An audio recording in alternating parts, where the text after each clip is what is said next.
anything in between. I'm Spencer Callahan. I'd like to help. Spencer Callahan is the one to see. Call 387-2323. LA 21-12671. Offices in Baton Rouge. WNXX Jackson, KNXX Donaldsonville, and WDGL HD2 Baton Rouge. This hour brought to you by Spencer Callahan Injury Lawyers. LA 21-1268 in Baton Rouge.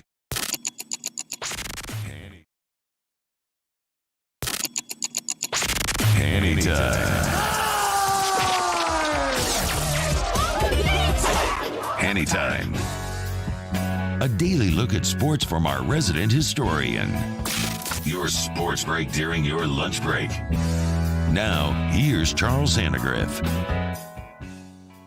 Matt Rule fired after a 1-4 start, meaning that he's going to somehow have to make do with $40 million to do nothing over the next 4 years.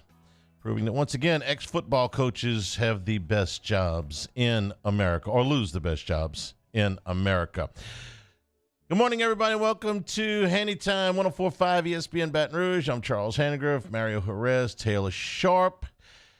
Every time today, I ask, why did they do that? Whether I'm talking about LSU, the Saints, the officials, the announcers, whatever you want to. You just come back and ask me, why did you take Jacksonville instead of Buffalo in your survivor pool? That's what my wife did. I'm sitting there going through stuff this morning, and I'm like, why did they not do this? Why did they not do this? She goes, I don't know. Why did you pick Jacksonville in the survivor pool? Because I'm stupid. Sometimes we just do stupid things. Seemed like a good idea at the time. And I thought, look, they were playing the Texans. You know, it's a good idea, right? She said, didn't you have Buffalo available to you? Yeah. Didn't they win by like 5 touchdowns? Yeah. She says, well, then I wouldn't be pointing too many fingers this morning. Thank you, Tracy. Appreciate that. How was everybody's weekend other than that? The weather was good, wasn't it? Yeah, weather was good. Got to go to the Smoothie King Center Friday, watch a little preseason Pelicans. Overall, pretty good weekend. It was a good weekend if you were a Saints/Taysom Hill fan. Yeah. Probably played in 1% of the fantasy leagues around the country, but all of those teams won. Look at the Saints. Hey, Hanny, it's not all bad. The Dallas Cowboys are 4-1. Explain to me why that's a good thing. Well, it's good if you're me and you cheer for the Cowboys. Okay, turn your mic off. It doesn't help you. Turn your mic off. You said when I walked in here that you were mad at Alabama because you were rooting for Alabama. I was. Look, I'm not ashamed of it. I've gotten to where A&M's at the top of my hate list. You're spending too much time with Hunt Palmer, okay?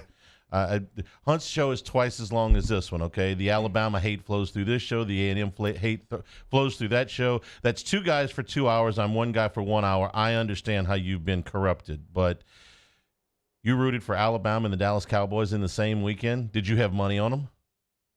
No. Okay, get out. Yeah, you're losing mic privileges the rest of the day, dude. call Cade. Let's get a replacement in here for Taylor right now. I don't think you're going to be disqualified. All right, LSU loses 40-13 to Tennessee. A ton of stuff in this game, and you know we went long in the post game.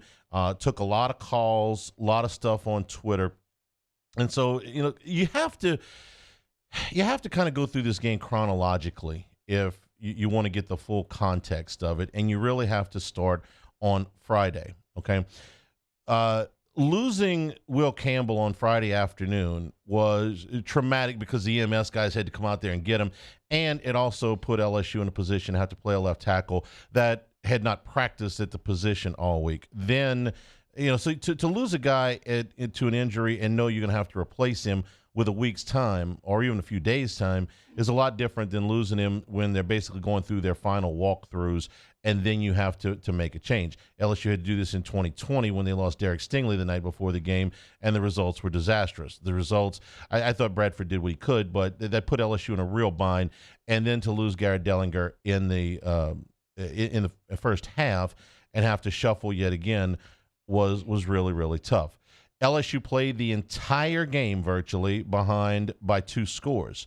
After the opening kickoff, Tennessee cashes in on a short field, 3 and out, long punt return, short field, 3 points. It's 10-0. LSU would never get any closer. So before we talk about anything that happened the rest of the way, you have to understand that LSU opened up with half a line out and behind by 2 scores. That being said, LSU got demolished, and if Will Campbell had played, they would have probably still gotten demolished. If they don't fumble the opening kickoff, they probably still would have lost this game handily because Tennessee's a lot better than LSU right now. The quarterback position alone, which makes all the difference in the world. So when you're behind by 2 scores, it changes the way that you call the game. Brian Kelly went for it on 3 4th downs in the first half.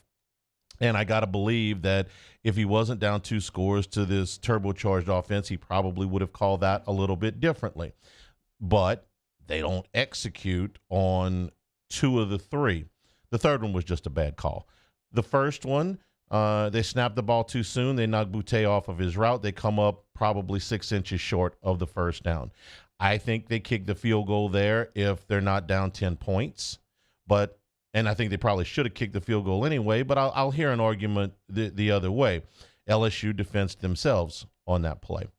The 4th and 1 up around the 45-yard line, I thought was a reasonable call. Your offensive line got blown up. You tried to run the football. It's a reasonable call. And you got beat because the other guys were better up front all day. The 4th down and 10 was a desperation, kind of a panic call. I would say to you that was probably the worst call he made all day. I can make my peace with the first one. I agree 100% with the second one. The third one, that reeked of desperation. At that point, you were only down 20-7. It's disappointing that you got into Tennessee territory and couldn't cash it in right before the half. But your chances of making a 4th down and 10 when Tennessee knows you have to throw the football and you have a quarterback that is reluctant to let it go a lot of times, you knew you were going to get blitzed. Your chances of making that 4th down and 10 are probably less than 20%. So I disagreed with that one. LSU not able to get any kind of run game going. Again, you're behind the whole day. Your special teams put you in a hole, as they have in multiple games this year. The special teams were terrible in game 1, and there have been a few little, modifications that have improved things here and there. But for the most part, you're still having plays on special teams every single game that are costing you big time. And they dictated pretty much everything that happened in this game.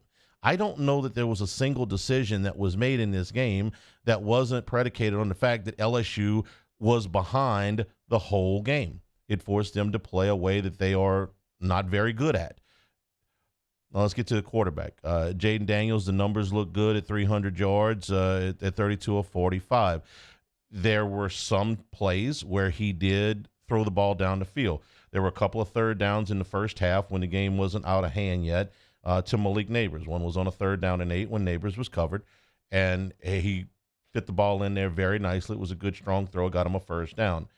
2 drives later, there was a 3rd down and 10 to Neighbors for 15 yards where he bought himself a little bit of time and, again, made a good, strong throw. But there were many other times where he held the ball too long. There were receivers that were open that he didn't hit. I think the temptation for people is that they have to take a side where Daniels is concerned and either say that he's great or that he's terrible. And in my opinion, he's neither. He is not a great passer, but a great quarterback, but he's not a terrible quarterback either. Putting him in that situation on Saturday where he's behind and they've got to put the ball in the air 45 times, he's never going to look great doing that. He's going to look much better if he's got a running game to complement him. They move him around a little bit. Well, none of that happened. Because Tennessee was ahead by so much, they were able to run the football, and they flat wore LSU's defensive front out to the tune of 263 yards on the ground. So a lot of things went wrong on Saturday. Some of them coaches' faults, some of them players' faults, some of them nobody's fault. Tennessee's just better. And they're especially better at quarterback. When you have a great quarterback like Hendon Hooker, it opens up everything else to you. There's a great quarterback here 3 years ago, okay? How much did he open up things? It was a great team in 2019, really. I mean, everybody got drafted. But would they have gone 15-0 with a average quarterback? No. Would they have gone 15-0 with a slightly above average quarterback? Probably not. They had an elite quarterback. Tennessee has an elite quarterback and absolutely took advantage of everything LSU had to give them. So you have special teams problems that have continued. You have offensive line problems that have continued. That's not really their fault, the offensive line part, but it's happening. Your defense was up against a group that was dynamic both in the run game and the pass game, had an experienced quarterback. By the way, I didn't know he was 24 until that stat came on the broadcast. I probably should have known that. I knew he was an older guy, but I didn't realize he was 24. It's a big difference between 24-year-old quarterbacks, and just ordinary quarterbacks, especially when they're moving, up the way that he is into an offense that completely complements his talents. So you got a defense that's being worn down. LSU can't run the football. You're not getting as many of the throws down the field as you would like, though you got a few more this week than you have in the past. Your special teams are in shambles right now. All of these things cause the coaches to have to call the game differently than they would have. Number one question that I would ask to Brian Kelly is, where was Harold Perkins on Saturday? My guess is that we're going to get an answer somewhere along the lines of Tennessee's tempo did not allow them to substitute, and or there were some defenses that the young freshman is not comfortable with. I don't know what they're going to say. Frankly, about a quarter into the game, I thought maybe Perkins had tweaked a hamstring or something in the pregame, but no, he was there and ready to go. He just wasn't on the field. That's unacceptable. He needs to be on the field. He is one of LSU's best players, and it is LSU's coach's job to get the best players on the field. He doesn't know the defense, teach him the defense. Jimbo, teach him one play, okay, and then run that play. Teach him one defense and then run that defense. No, 40 needs to be on the field because 40 is a playmaker, and you have to have your playmakers on the field. Would LSU have won if he had played every snap? Probably not. Tennessee was better. What's my Tennessee was better count going on here in the opening segment? I'm on like 6 or 7 now. You have to 4. Okay, I'll try to speed it up a little bit to make my point. A guy like Perkins is capable of making a play that can drastically turn the game. Would he have done it? I don't know. Tennessee's really good, but he might have caused a turnover. Might have had a sack that stopped the drive. Might have made a tackle that saved a first down. But you got to have him on the field more than he was. That was my biggest problem with the coaches on Saturday, was that Harold Perkins was not in the game more. A lot of this other stuff, I think that, again, the first fourth down, okay, that's kind of a matter of circumstance. The second fourth down, yeah, you probably need to go ahead and go for that. The third, fourth down, that was a foolish call. If they had made it, they still are no. That's the other thing about the fourth down and 10. If you everybody understands the consequences if you miss. You set up Tennessee with a short field to add a score right before the half in a game that's slipping away from you already, and you give them yet another jolt, and they're going to get the ball to start the second half. And no, I don't agree with not deferring and taking the ball every week. I'm going to have the analytics explain to me. I don't agree with it. But the other thing about that fourth down and 10 was, if you make it, you're probably still no better than 30-40% to score. I mean, if you make the first down, you're still out of field, unless you make a big play. But if you make 10 yards there and just make the first down, or make it by 2 or 3 yards, you're still not guaranteed to get down and get points. So the percentage, the risk outweighed the reward, in my opinion. If it's fourth down from the 20, then we can have this discussion. But if you make that first down, you're still out of field goal range. You still got to make 1, 2, maybe more plays, and you got 20 seconds left to go. So I disagreed with that call. Now, and the deferring thing, he's got his belief, and I've got mine, and everybody else has theirs. This is what he believes. I don't agree with it. I would defer most games. I think there's some games where you could say you want to take the ball. For instance, if Alabama against Tennessee this week in Neyland Stadium, the biggest game in Neyland Stadium in 15 years, wins the toss and says, and assuming Bryce Young's playing, that we're going to take the ball because we don't want to put Hendon Hooker on the field first. We want to put, in this stadium, in this situation, we want to put Tennessee's worst unit on the field. Their offense is better than their defense. We want to go against their defense first. We want to put our offense on the field, try to gain some momentum, try to take the crowd out of the game. I would understand that. But most of the time, you defer.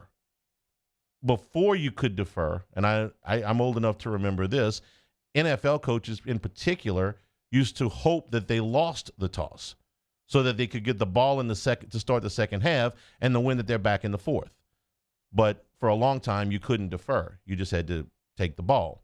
Well, now you can defer. That's Kelly's philosophy. I don't agree with it, but that's his deal. That's what he's going to do. The other trap, and then we'll move on here, is to, and we fall into it every single year, pretty much in every sport. What you watched on Saturday, you believe will happen the rest of the year, and it won't. It may get better, it may get worse, but it won't be the same. First of all, you're not going to be playing that quarterback again. You're going to be playing some other good quarterbacks. If Bryce Young plays, you're going to play another great quarterback, but you're not going to play that quarterback and that offense again, so it's going to be different. Last year, went to Kentucky, got absolutely run out of the stadium. I know because I was there. Watched them get run out of the stadium for about 3 quarters, and then we found a bar because I didn't want to watch it anymore. And I didn't have to do postgame for the first time in God knows how long.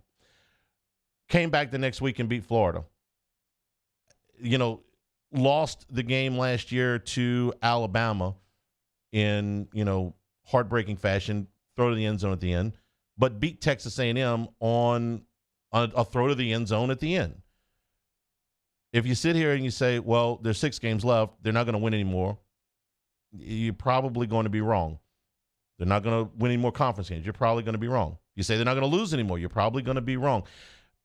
LSU, I put this on Twitter yesterday, is probably, painful as this is to accept, probably about where we thought they would be, about where they thought before the season.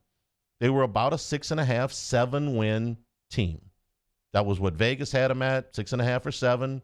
That's what most reasonable people, look, everybody wants them to go 12-0. But if you were realistic about it, 39 players at the bowl game, they're dressing somewhere in the mid-60s as far as healthy scholarship players right now. It's about where they're supposed to be. Doesn't mean that Saturday's result's acceptable. There's all kinds of ways to go 7-5, and that's pretty ugly what you saw on Saturday. They got a load of stuff to get fixed.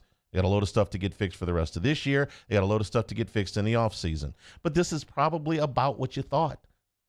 They've played 4 Power 5 teams, and they've split them. They have 5 Power 5 games left, and 2-3 or 3-2 is a pretty good bet.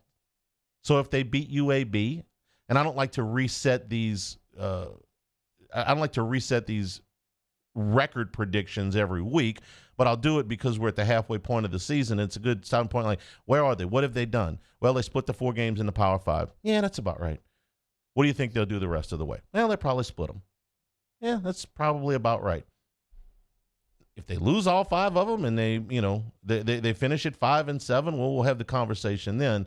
But history tells us time and time and time again that things will change.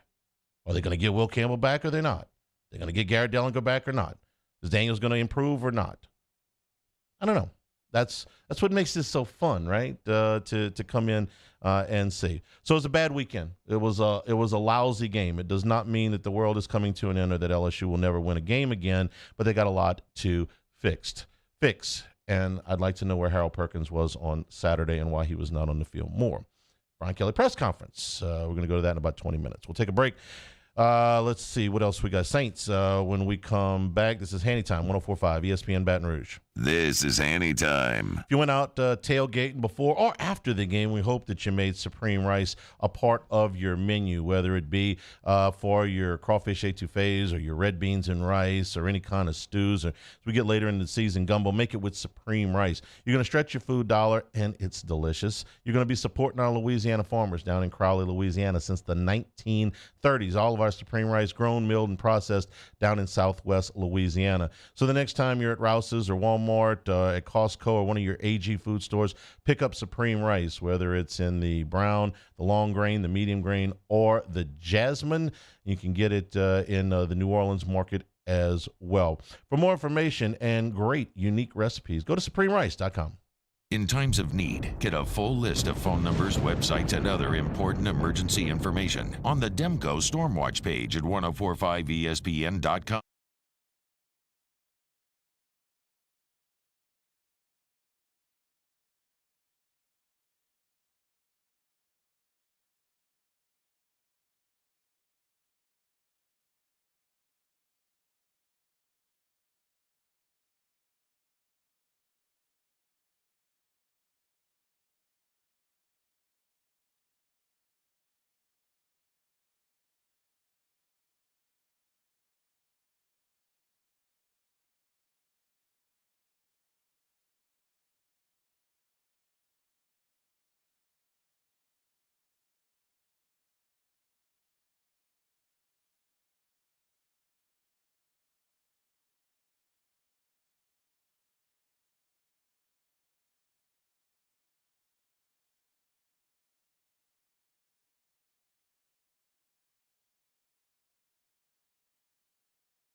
Week 7 in the prep football season, and we get started Friday night at 6 with Louisiana Prep Preview, presented by the Baton Rouge Orthopedic Clinic. Catholic Eye and Central kick off at 7, and that's immediately followed by the Lake Urgent Care Lake After Hours Louisiana Prep Scoreboard Show on YouTube, Your View, and 104.5 ESPN Baton Rouge.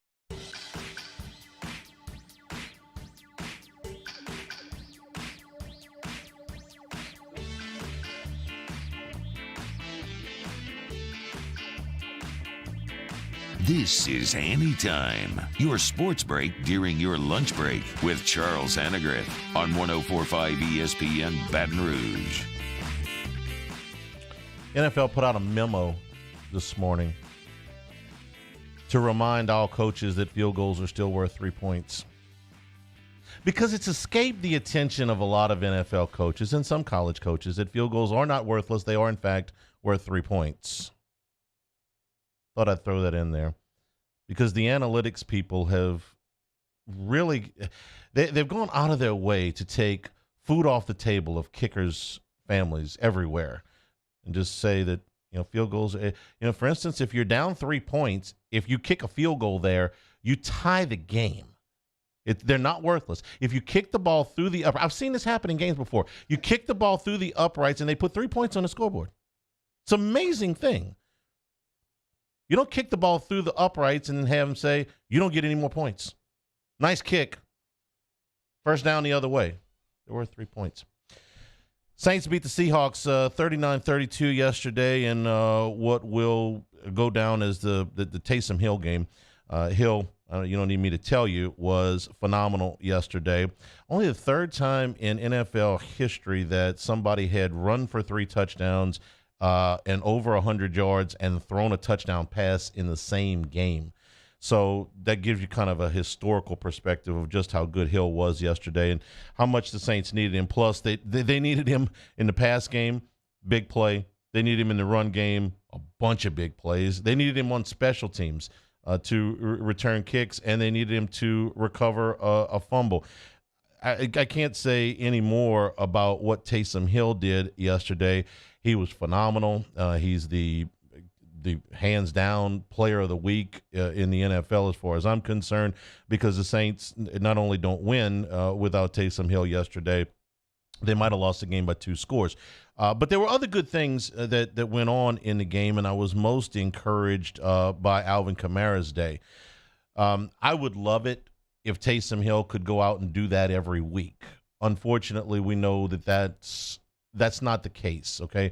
We've seen Taysom Hill start before, and it's – you ever watch football with somebody who's never watched football before and your team runs like a gadget play and it works, and the person who's never seen, football before says, why don't they run that every time?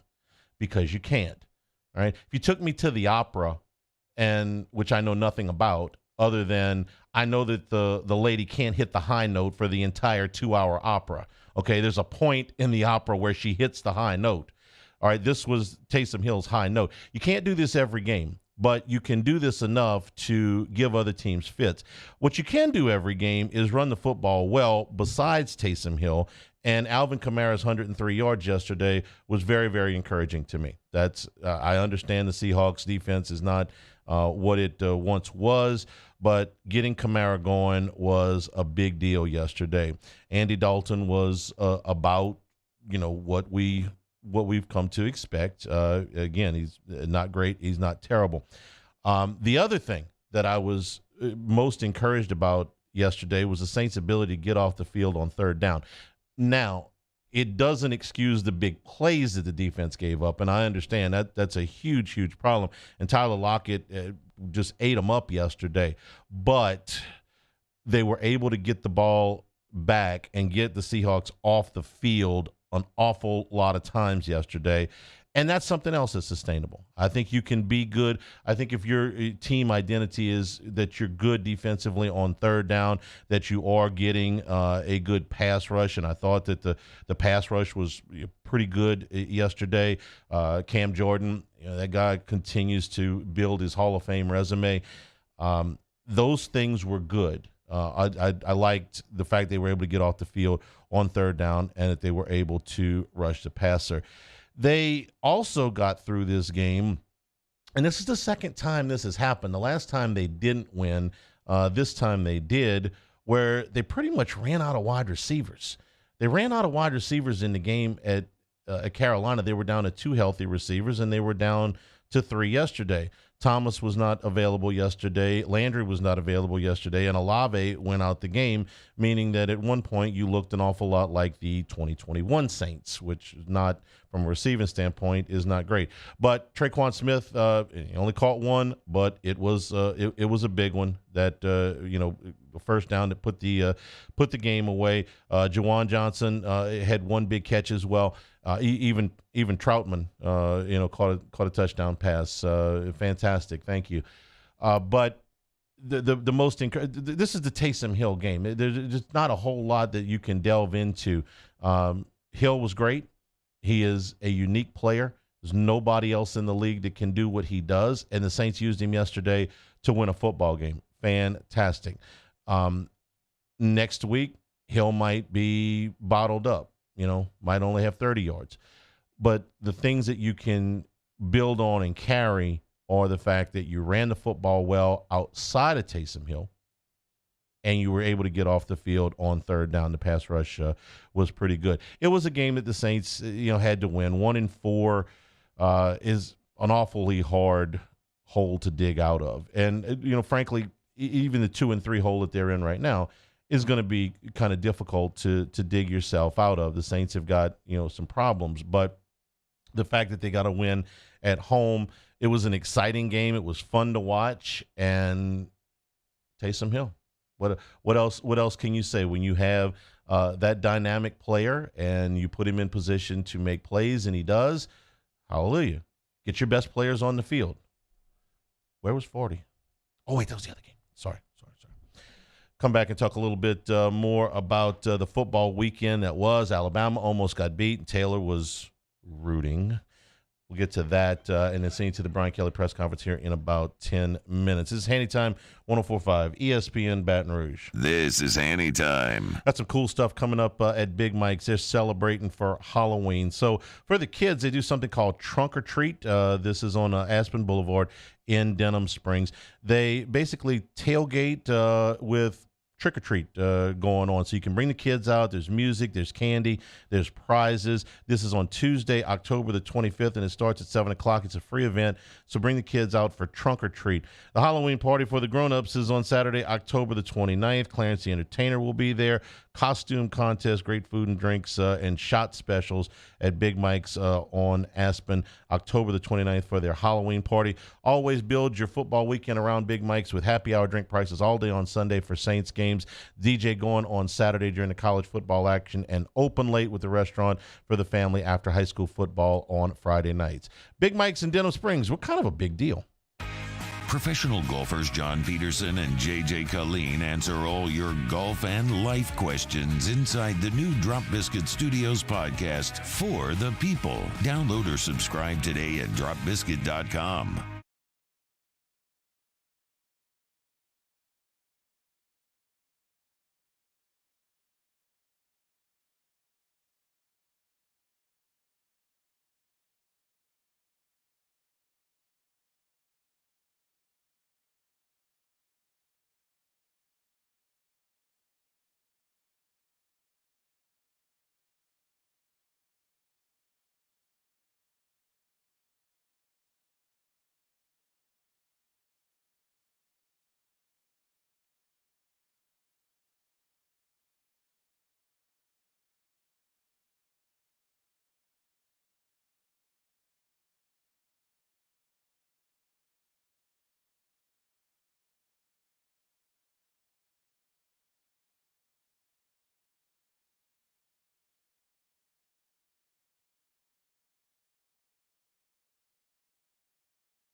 For a Monday edition of Hunt and Hill. You know the drills on Monday, reacting to Brian Kelly's press conference, Tigers, Vols, and Saints, Seahawks. Hunt and Hill, 1 to 3 weekdays, 104.5 ESPN Baton Rouge.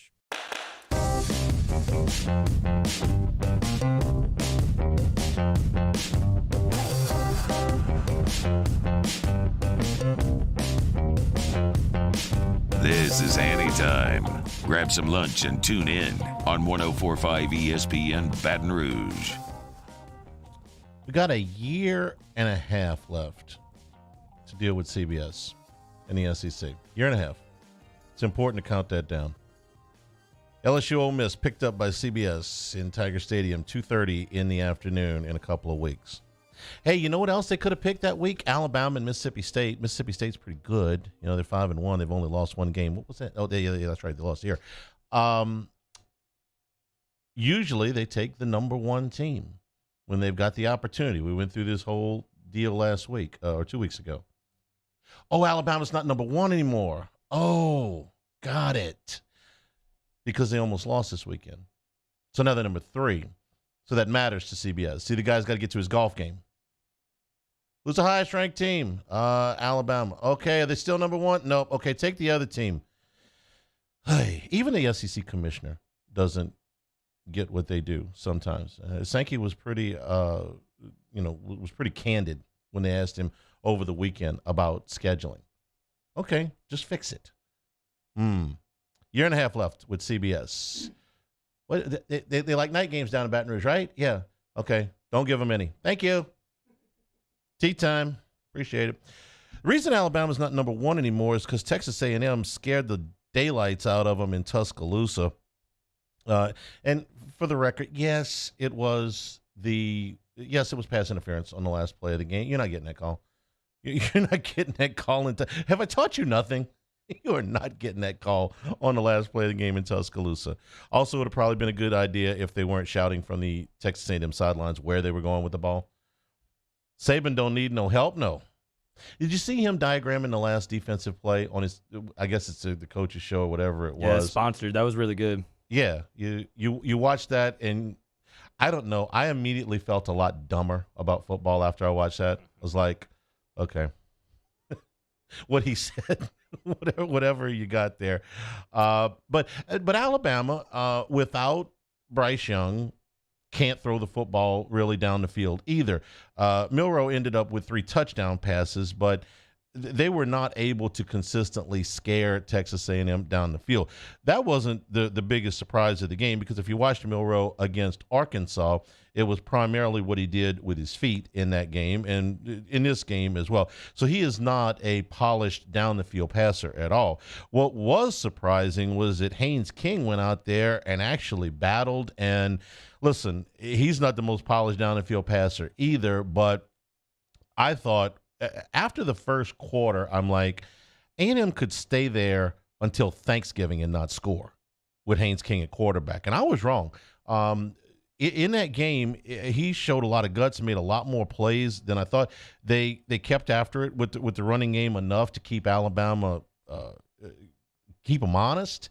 And they fought in that thing the whole way. I really thought that this was going to get away from Texas A&M, that they would score probably 7 points maybe in the fourth quarter, and Alabama would end up winning the game somewhere in the area of 28 or 31-7. You know, not the big score they would have put up with Bryce Young, but I felt like they would dominate the game. They didn't, which is, reason number 4,172 that we shouldn't try to map out the rest of the season based on one outcome. If you watched A&M against Miami or against App State, or even last week against Mississippi State, there's no way they go into Tuscaloosa or one play away from winning. They could have called something better. I mean, that wasn't didn't exactly look like a high percentage play that they ran at the end. But the bottom line is they were 2 yards away from beating Alabama in Tuscaloosa. And if I told you that last Monday, I said, man, you saw that A&M team that played against Mississippi State last week? And they're going to go in there. I think they're going to beat Alabama. Thought I was crazy. That's why we watch. All right, somebody asked Brian Kelly why Harold Perkins wasn't in the game. We'll be back after that. 104.5 ESPN Baton Rouge.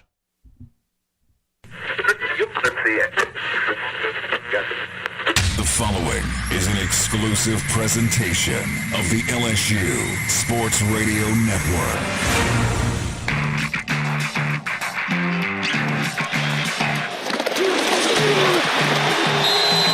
Welcome in to the Brian Kelly Press Conference, delivered by ASAP, the official mobile ordering partner of LSU Athletics.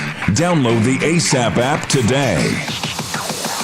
Coming up, head coach Brian Kelly discusses the week ahead for LSU Fighting Tiger football.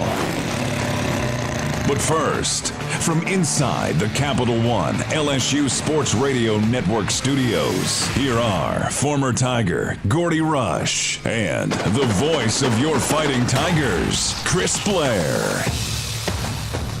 Good Monday morning, Tiger fans. Welcome into the Brian Kelly Press Conference as we head towards week number 7 for LSU Fighting Tiger football. Tough one over the weekend here at home on Saturday afternoon. Tennessee comes in number 8 in the land. They get the win 40-13 over your Tigers in a frustrating day, to say the very least. And we'll hear from Coach Brian Kelly coming up at the top of the hour of 12 noon Central Time. And I'm sure he'll have plenty to talk about, as he did following the game on Saturday, along with Gordy Rush here in the Capital One studios. And Gordy, it was, again, I'm not a superstitious guy. I know that there are some out there, but the start of the game on Saturday, don't know if it's an omen or not, but didn't get off to the start they wanted. And, a lot of people talked last week leading into this matchup because of the explosive offense of the Volunteers, that if you aren't careful, and that's any team, not just LSU, you can find yourself down in a big hole very quickly.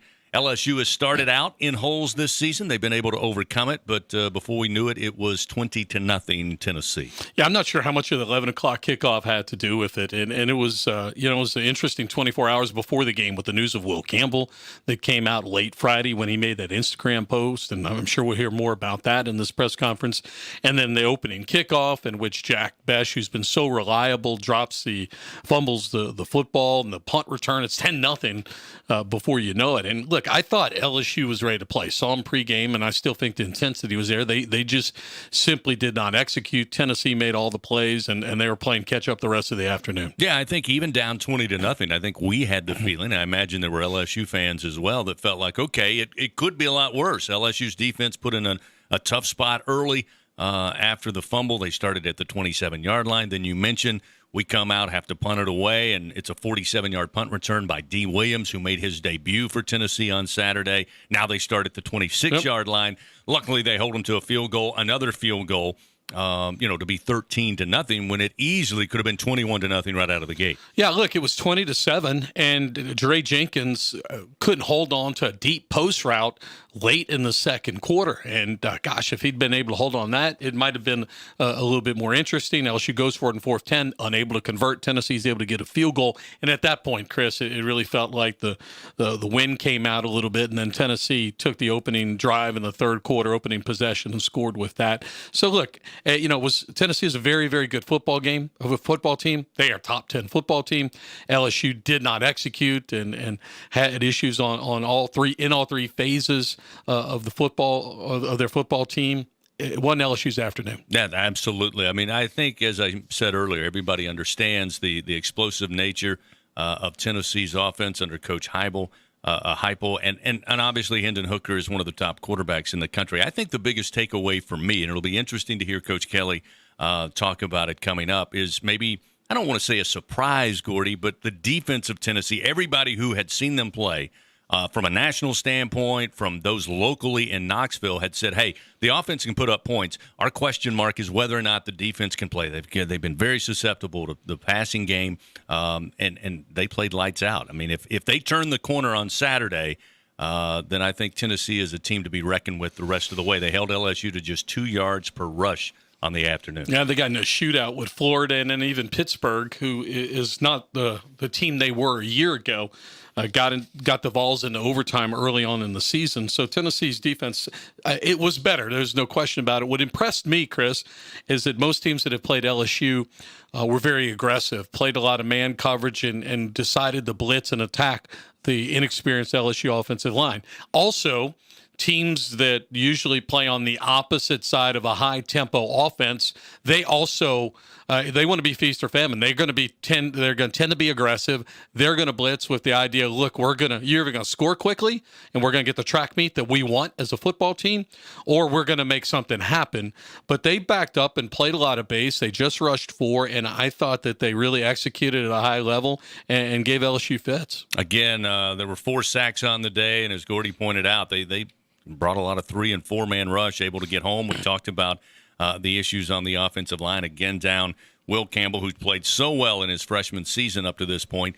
Also won the turnover battle. Again, there was an interception late in the game as LSU was trying to put points on the board. But you talk about the fumbles that were put down on the floor, and it's interesting coming into last week, LSU led the SEC in turnover margin +5. Tennessee was number 2 at +3. At the end of Saturday, going into this week, they flip-flop. Tennessee now leads the SEC +5 and LSU at +3. Yeah, look, and give Tennessee credit. I thought that, they played well defensively. The ball sometimes bounces your way against Auburn, bounced LSU's way a couple times. And this, again, we said it before, this won LSU's afternoon.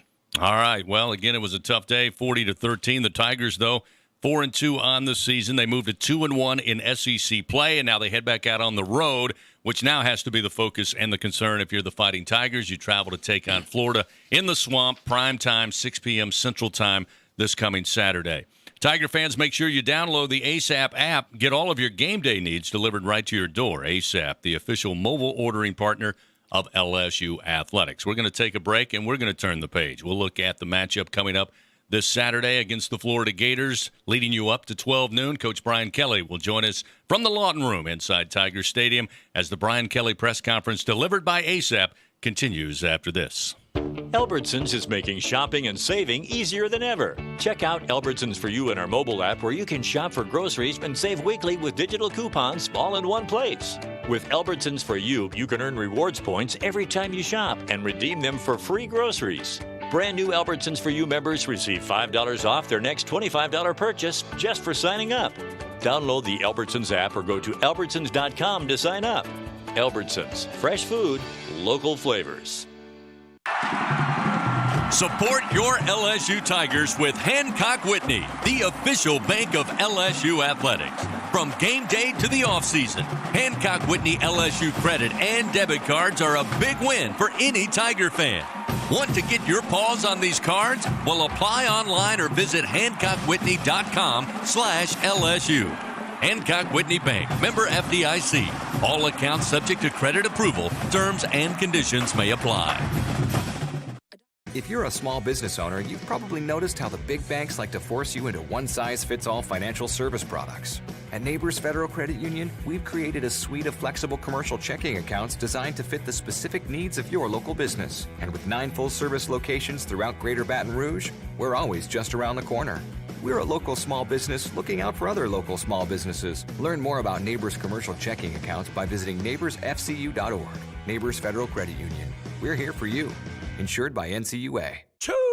I'm excited. Fall fishing is right around the corner, which means now is the perfect time to upgrade your sonar to go catching instead of fishing. So whether you're looking to boost your electronics or sonics, Front to Back Boat Service has all the inventory. So if you're in the market for new trolling motors, they got them. Remember, the Sherman family's been in business for over 30 years. And my boy Devin Sherman holding it down for 30 more. Find him on Facebook at Front to Back Boat Service or go to fronttobackboatservice.com. Coach Kelly is just moments away from previewing the week for the Fighting Tigers. This is the Brian Kelly Press Conference, delivered by ASAP, the official mobile ordering partner of LSU Athletics. Once again, here are Gordy and Chris. Coming up in about 11 minutes, we head over to the Lawton Room. Coach Brian Kelly will be there, give opening statements, take questions from the media. I'm sure there'll be plenty of conversation about this past Saturday, but no doubt about it, this LSU football team now looking ahead to the here and now and the foreseeable future, and that will be a trip to the Swamp on Saturday to take on the Florida Gators. Florida coming in 4-2 on the year, 1-2 in conference games. They lost to Kentucky and lost to Tennessee in that shootout that Gordy mentioned.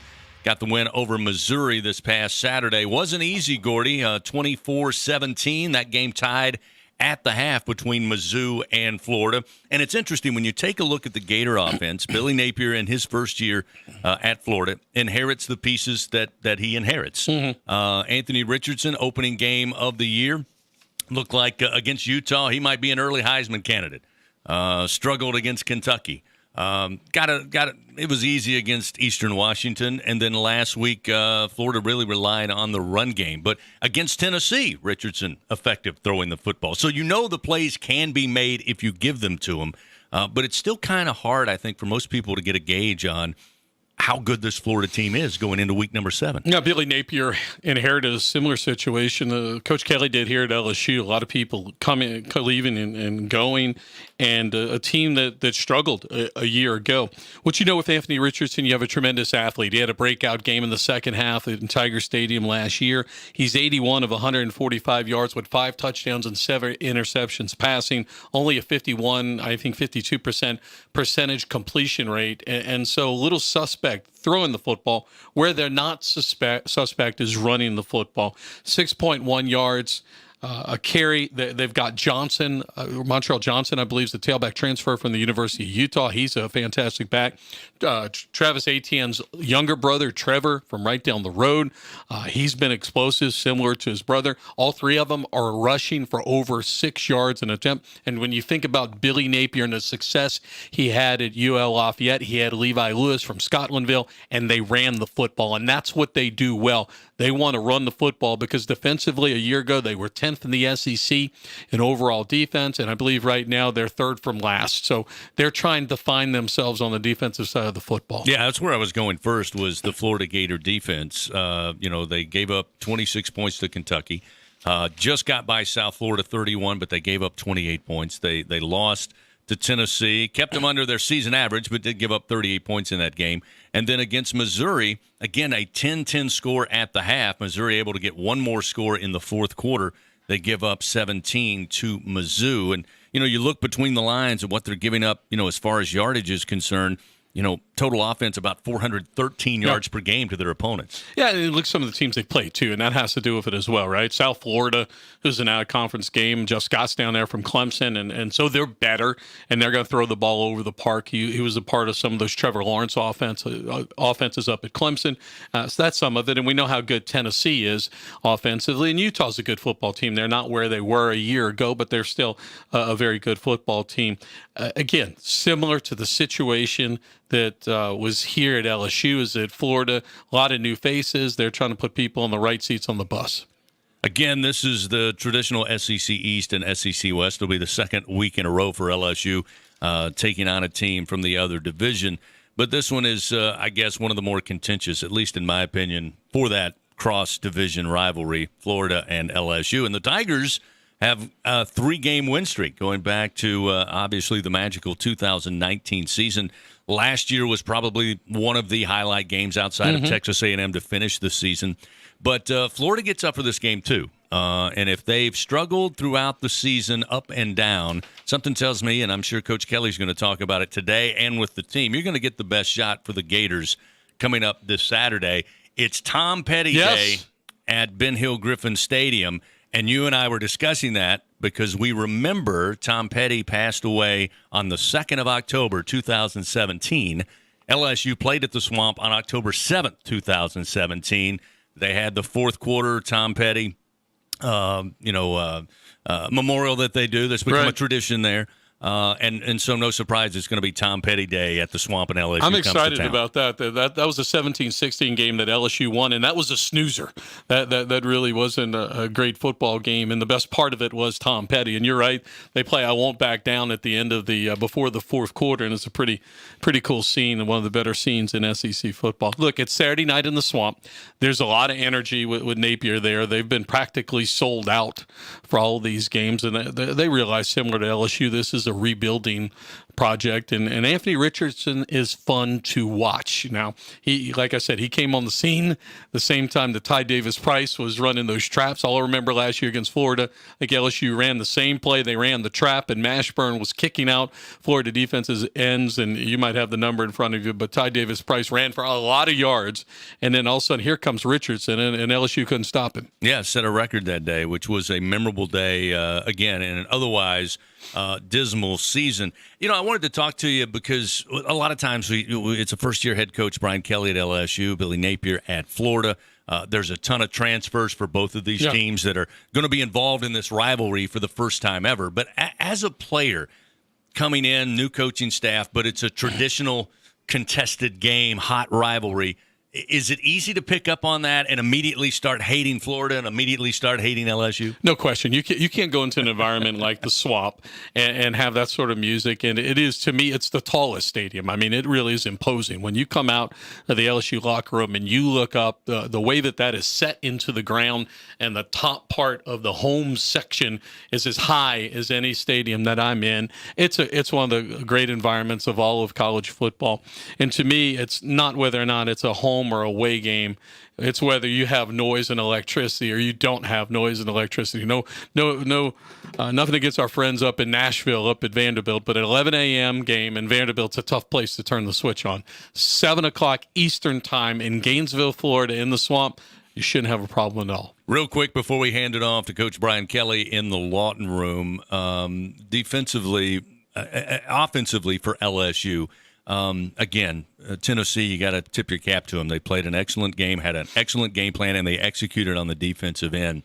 If you're LSU going into this game, how do you attack Florida? I mean, from what you've seen, what's the best route? Is there a game that LSU has played earlier where the game plan may work against the Gators this week? Look, I think getting the key is about getting Jayden Daniels in rhythm. Unfortunately, in this game, LSU dug themselves a hole, and they had to become one-dimensional. And that means, I think, running at the right tempo and then complementing it with some sort of run game. One of the things that worked against LSU in this game, Tennessee, as we mentioned, played a lot of base defense, 3- and 4-man fronts, didn't bring a lot of blitz packages, and LSU was still unable to run the football. How can they fix this offensive line? Who are they going to get back on this offensive line and put together some sort of run game to complement Daniels and these receivers? Real quick on the other side of the football, we've seen Matt House really scheme up a good defense. They got in, as you said, had their backs to the wall from the very word go on Saturday. But against Florida, where they're able to run the ball, and you said if you watched any of the Raging Cajun football under Coach Napier, he wants to run the football. He's got 3 very good runners back there.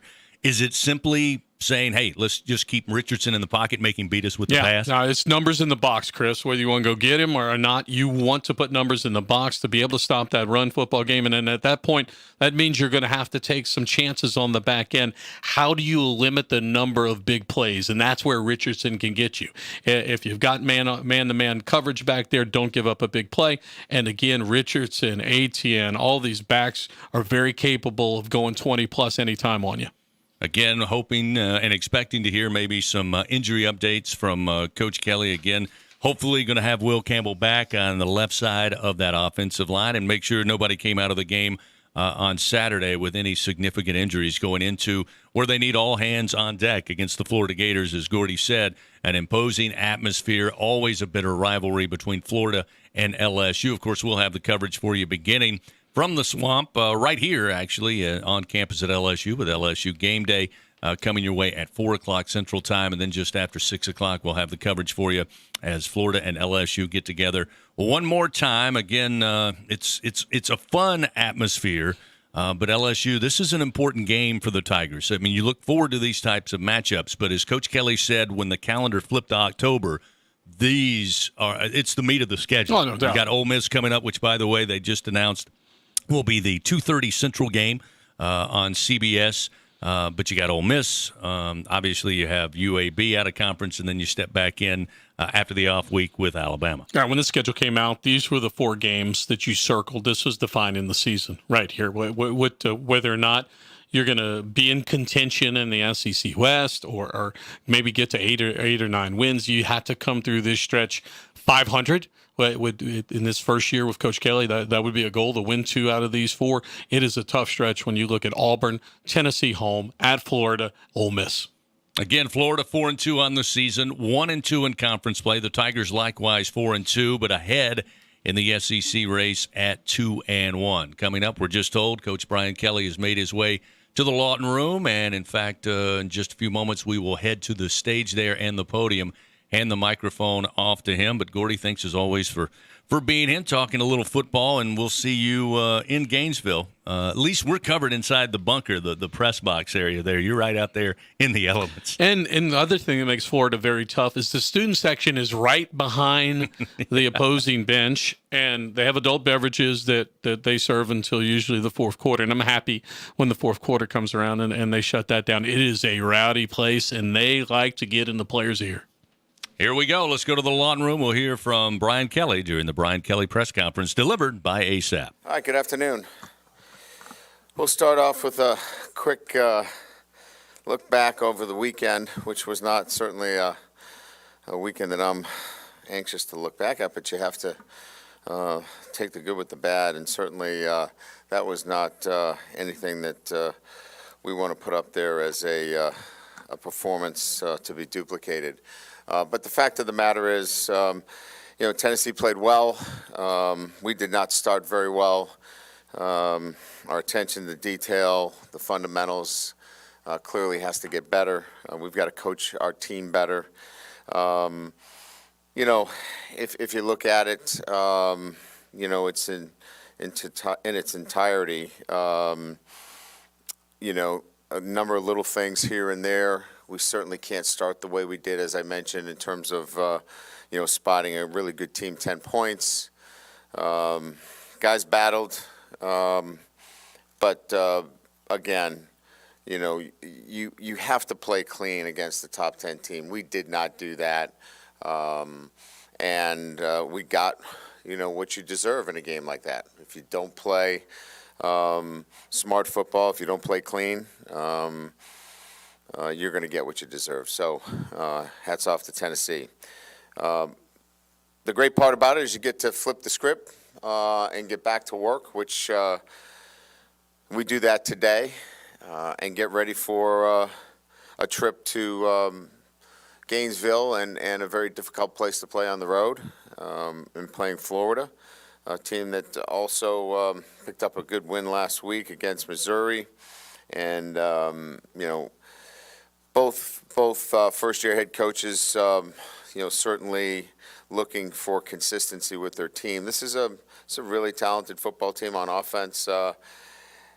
Clearly have, an outstanding quarterback, and, very similar to Hendon Hooker that we saw this weekend. Great size, strong arm, and is very dangerous. So a skilled quarterback, outstanding running backs, Johnson and Etienne, both game breakers. The strength to me on this Florida team is the offensive line. Really good offensive line, and that will be the challenge. They can run the football, and they have proven. I think they're averaging 6 yards plus running the football. So. Going against an excellent offensive line, we're going to have to rise to that challenge, certainly.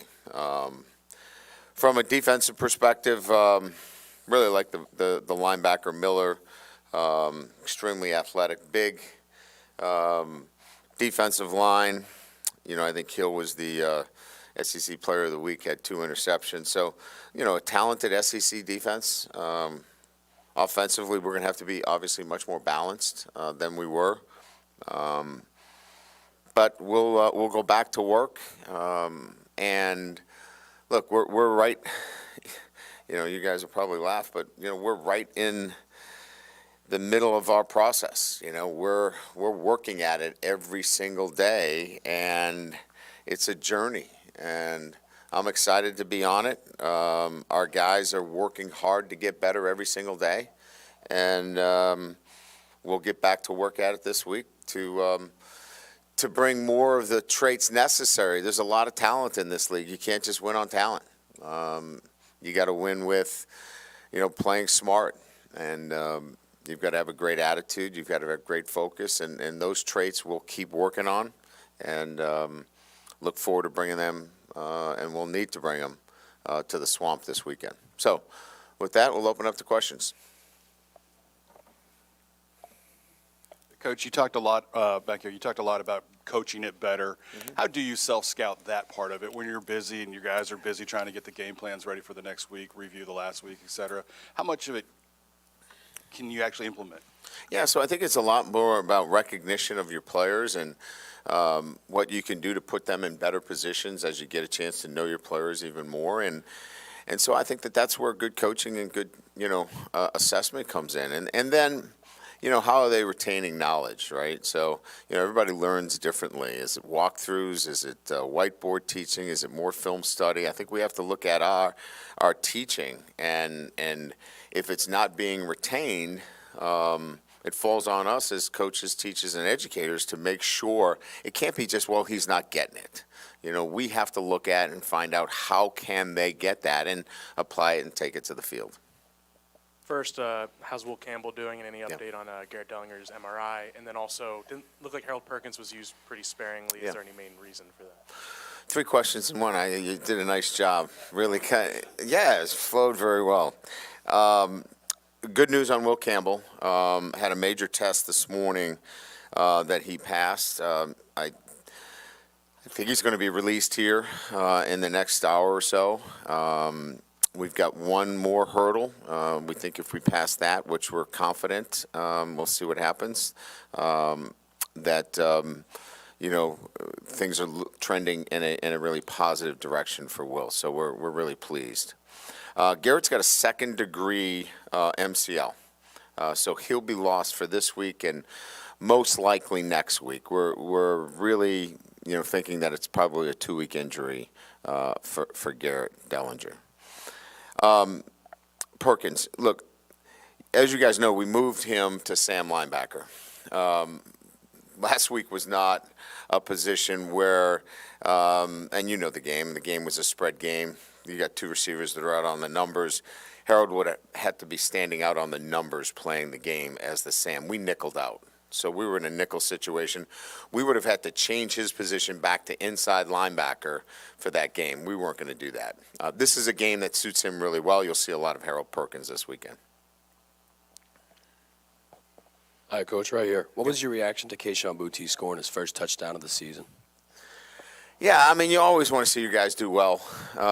In particular, Keyshawn, who's really trying to, do everything he can to be successful and help our team. So, yeah, you're obviously excited.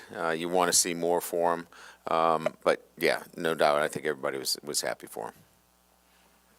Brian, you mentioned just the slow starts. Obviously, that's been kind of a thing all season. What maybe we'll go into actually trying to just start faster? Is it multifaceted in a lot of different phases, or is it simply offensively getting off to a better start?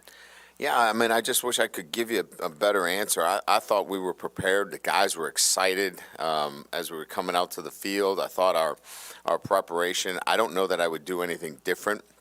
We have to execute better. that's the way we started the game. We don't catch a ball that, we feel like in most instances that's a catch that, although it wasn't an easy catch, we had to go about 12 yards to get it.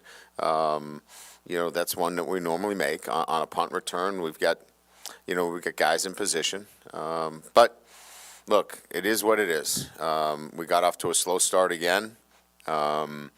We'll keep talking about how important it is, but that's execution more than being lethargic, and disinterested. That group was ready to play, but you still have to execute, and execution is in special teams, and in those 2 instances in particular, obviously it let us down. Coach, it's a disappointing thing about Saturday when you got a home crowd and you want them to impact the game, and you kind of take them out of the game immediately with those 2 special teams mistakes. No doubt. I think I talked to our team about it. I said, listen, one of the advantages we have is we've got a home crowd here, so let's get them working for you. But again, this is a process for our guys. We're learning. They're understanding that they have to bring more than just talent to the field, and we'll keep working at it. And what we have to do better is we have to be more purposeful, more intentional, and we'll keep working at it during the week. Coach, down here, as far as the offense is concerned, I know you said on Saturday no one's walking through the door. I think that was your comment. Can you run more read option? Are you afraid to have the quarterback run too much? What can you do to get the offense jump-started, do you think? Well, I mean, look, you watched the game as well as I did. Where were the problem areas? The problem areas is we moved the football between the 20s, but we didn't score in scoring zones. So if you really want to break it down, we have to be critically analyzing key third and fourth down situations and really high red zone. So, it's not really about plays as much as it's execution in those critical moments. And so really probably spending more time during the week in those critical situations in third and fourth down, and how we can support the group in that situation as well. We've got some new players on the offensive line. Maybe we have to do some more things. Maybe we can move the pocket. Maybe we have to protect with 7. Do some things like that as well. So I think it's really more about situational offense than it is adding anything. Matter of fact, I think we probably have to take some things out because we have to execute at a higher level, and maybe less is more, and maybe that's what we have to look at. Special teams, and just kind of picking up on your drift here, is that a lot of it is execution, but special teams seems to be something different each week. Going back to my first question, is it still just a learning process of who can do what and their ability to execute what they're asked to do on special teams, or in your review, has there been a larger issue that kind of seems to be repeating itself? Well, look, I mean, the areas that are pretty clear, you watch the game, right? I mean, we got to field the football and we got to tackle in space. Those are, clearly areas that we have to be able to, get guys to perform at that level. And so do we need to spend more time individually on things? Do we need to demand more from the individuals that are actually out there? There isn't like a whole group of other guys that are ready to play. I mean, we're playing front line. We got our starting linebackers on our punt routine, and we've got one of our best receivers returning, kickoff. So it's not like, we've got the JV team out there. These are our best guys, and we just have to stick with it and work at getting better. You talked this weekend about masking deficiencies in a way, kind of as a head coach in season. I'm curious, is that, do you look at a lot of personnel? Is that scheme? Is that play calling? Kind of how do you go about addressing that? Look, right around we're the halfway point, right? We're 6 games into it. Everybody knows their strengths and weaknesses, and then everybody knows your own strengths and weaknesses, right? Because you've been self-scouted and scouted. So I think it's important at this time of the season is that, you start to look at the areas that people want to attack, and you have to be creative. You have to be able to say, okay, they're going to attack us here. What's our answer? How are we going to help our players in this particular situation, whether it be offense, defense, or special teams? Are we better served with a 42-yard punt with a 4.6 hang time than a 58-yard punt that stretches our coverage? All of those things have to be considered across the board from an offense, defense, and special teams, and that's where you go back and look at it critically and say, how can we help our football team? Coach, this isn't a question about playing him now, but just since you got Walker Howard in the spring to now, how much has he improved? How much has he picked up on and learned since you started coaching him? I'd say every day that he's with us, there's more knowledge because I'm in the meetings with the quarterbacks, and he's got a great football knowledge. He's mentally strong. He believes he's better than every quarterback we have, which is awesome. I love that. And I don't mean that in any way other than he just has that kind of makeup, which is what you want. And he respects everybody in the room. But, yeah, he's continues to develop, and we have, we have a good feeling about him. Hey, Coach, right over here. You mentioned the 7-man protection, and that might be something you guys want to focus on, I guess, this week. Just, I know you can't dig too much into the weeds, but just, holistically, how does that look? Just as a, overview of just what. Yeah, we ran some. We ran some on Saturday, and it was pretty effective. Now you're you're giving something up to get something there, right? So you really have to put a lot on your receivers. They've got to find a way to get open.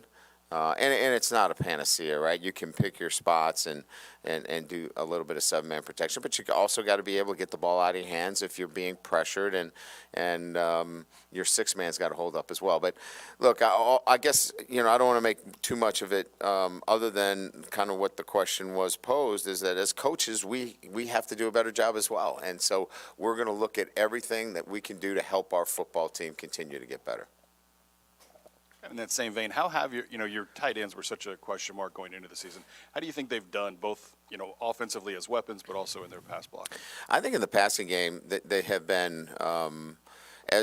Look, you're looking for complementary receivers within the group of receivers that we have, and they have been that. Maybe a little bit more. We still have a ways to go in the blocking, and so that's an area that is going to have to continue to grow and continue to develop with that group. Brian, with Delinger out, will it be Bradford, or are you going to have an open competition this week? Or Yeah, so we're looking forward to our 6th combination on the offensive line. Look,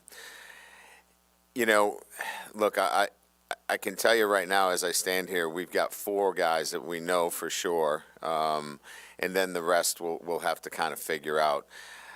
We really like Bradford inside. We lose a lot, in terms of his physicality, when we move him out to tackle. So, the ideal situation would be to get him back inside. But we're going to have to see, how this thing plays out during the week. I wish I could give you a better answer, but that's all we got right now. Coach, after going to Auburn and dealing with that crowd noise and everything, how do you think your team handled it, and now moving forward to another place that's one of the loudest in the country? Yeah, I think we'll be okay. I mean, I think crowd noise has been okay for us.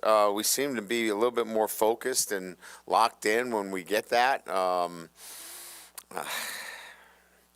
You hate to talk in terms of when you turn the music on and you get real loud, the guys pay attention more. But the fact of the matter is, they did a nice job in their preparation for Auburn, and they're going to have to do that here for Florida, because you're right. I mean, it's a crazy environment, and they're going to have to be locked in this week.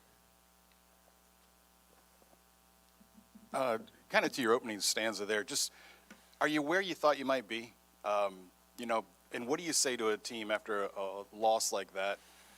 That gives them hope, I guess, going forward, but isn't too demoralizing. Yeah, well, look, there's going to be a lot of emotions, right?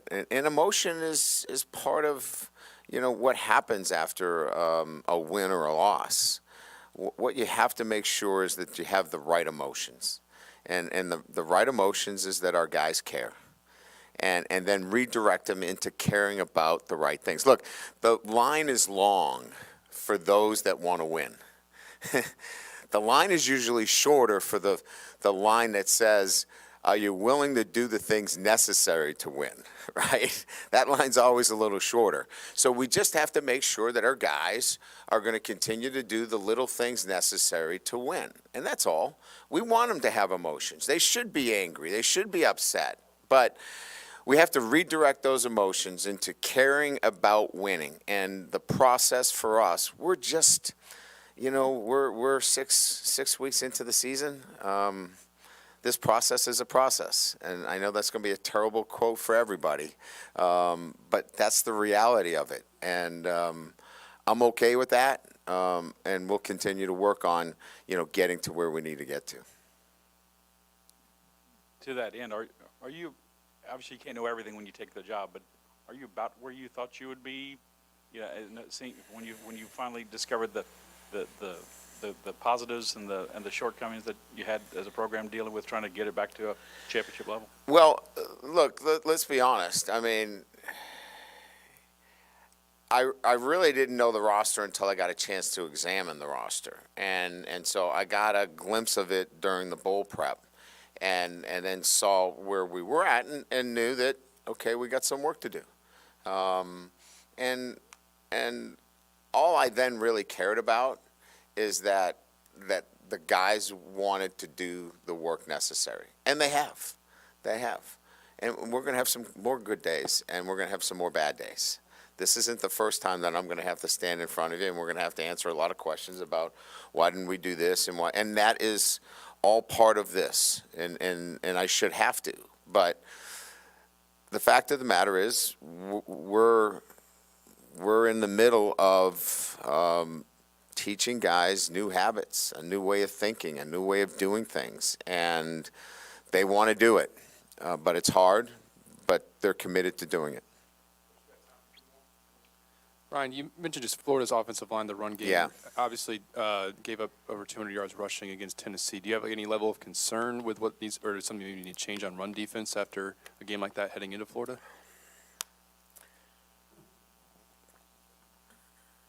It's a good offensive line. I think we have a good defensive line. I think we have a good scheme. We're going to have to play better than we did last week. I think we're capable of doing that. That's why you play these games. That's why you prepare. We have to prepare really well. I mean, we have to play better than we played last week, or we're going to give up too many yards and we're going to have a hard time winning the game. But I have confidence in our group. I think they're going to respond. I don't think that there's any reason to think that there are any factors out there that this football team's not going to play well this coming weekend, and I expect them to. Good. All right. Thank you.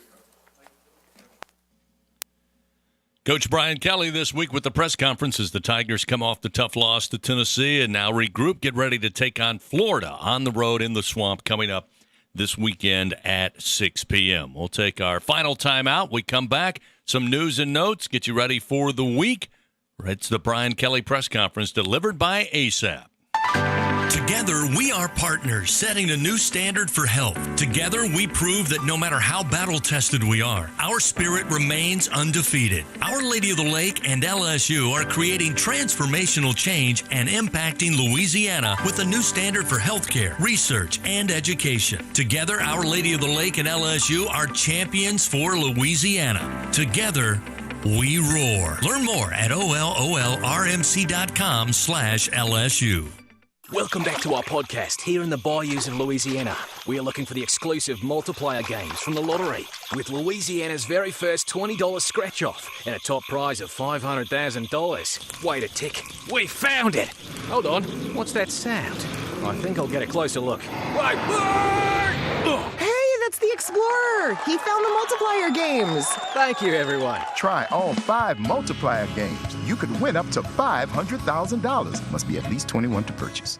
Hey, so what's a great way to... At Woods, we know you measure progress in acres, so you can't afford to lose daylight to downtime. That's why we put every tractor-mounted attachment through the toughest scientific and real-world tests to be sure you get performance that keeps you in the field. Woods, get after it. Get genuine Woods attachments at Ascension Equipment and Rental in Gonzales. Save more today and mow tomorrow. Check our inventory at ascensionequipment.com. Progressive Snapshot can save you money based on how you drive and how much you drive. So the safer you drive, the more money you could save. Now, if you didn't hear that because you were looking at your phone while driving, let me say it again. Seriously, put down your phone. That is so unsafe. If you didn't do stuff like use your phone while driving, you could save money with Progressive Snapshot. But saving or not, just put it down. And if you did hear it the first time because you weren't looking at your phone, nice work. You'd love Snapshot from Progressive because it rewards safe drivers. Progressive Casualty Insurance Company and affiliates. Snapshot not available in California and North Carolina or from all agents. This is the Brian Kelly Press Conference, delivered by ASAP. 69th meeting all time between Florida and LSU coming up this Saturday, 6 p.m. Ben Hill Griffin Stadium in Gainesville. Florida leads this series very tight in this battle of SEC East, SEC West. Gators 33 wins, 32 losses, and 3 ties. Gators also have a 16-14-3 advantage there in the Swamp. Coming up later this week on Thursday, 7 p.m., The Brian Kelly Show, live from TJ Ribs. Hope to have you there. Can't make it out? You can check it out listening across the great stations on the LSU Sports Radio Network and on the LSU Sports mobile app, streaming each week. Coming up on Saturday, 4 o'clock, LSU Game Day gets our broadcast day started.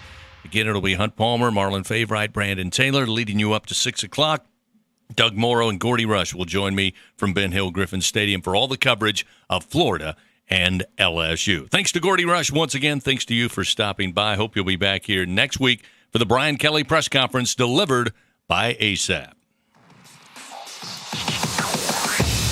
This has been the Brian Kelly Press Conference, delivered by ASAP, the official mobile ordering partner of LSU Athletics. Download the ASAP app today.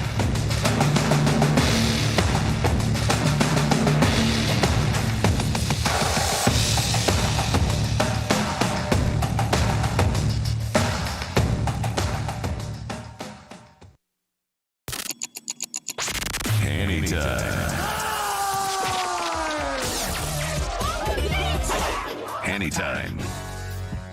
A daily look at sports from our resident historian. Your sports break during your lunch break. Now, here's Charles Sandegriff.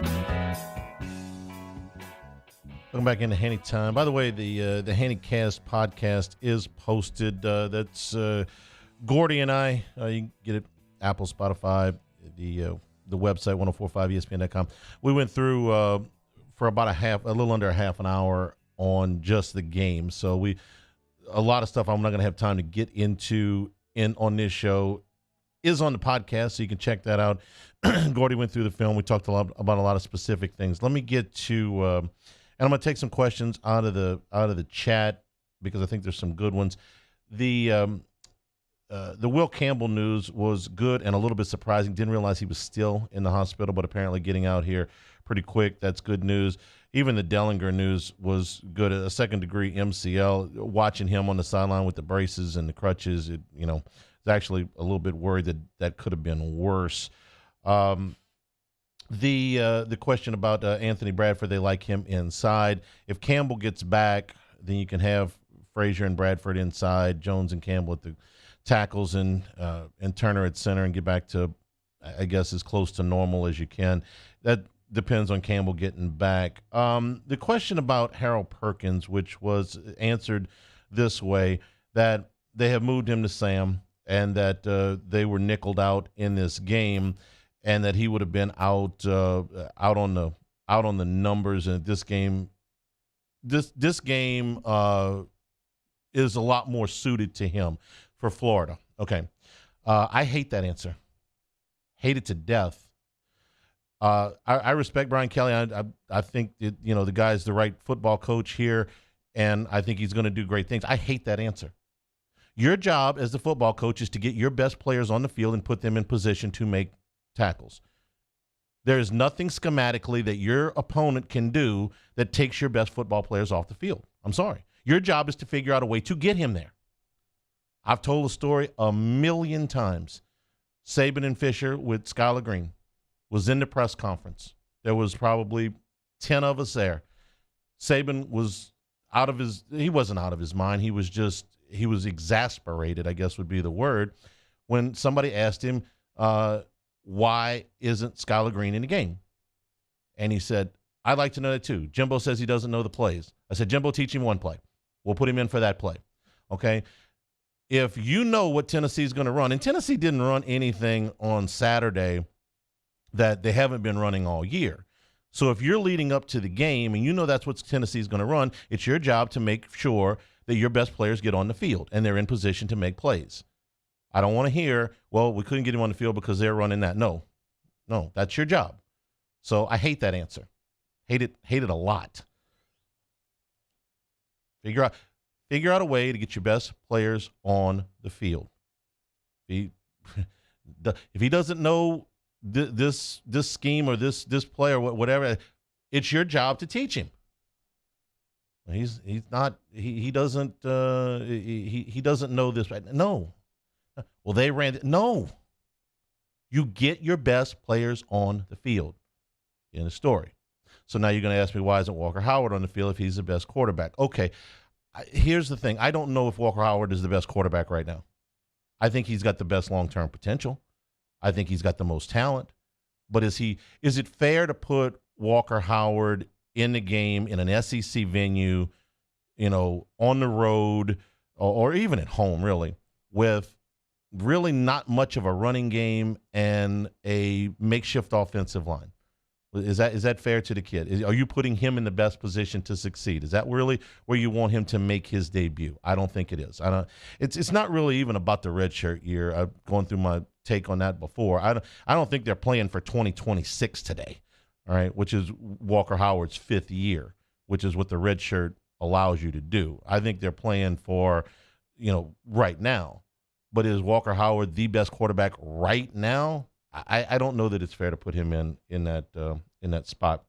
I read a couple of questions out of the chat about why didn't anybody ask him about the coin toss or the fourth down. Those questions were asked on Saturday, and this is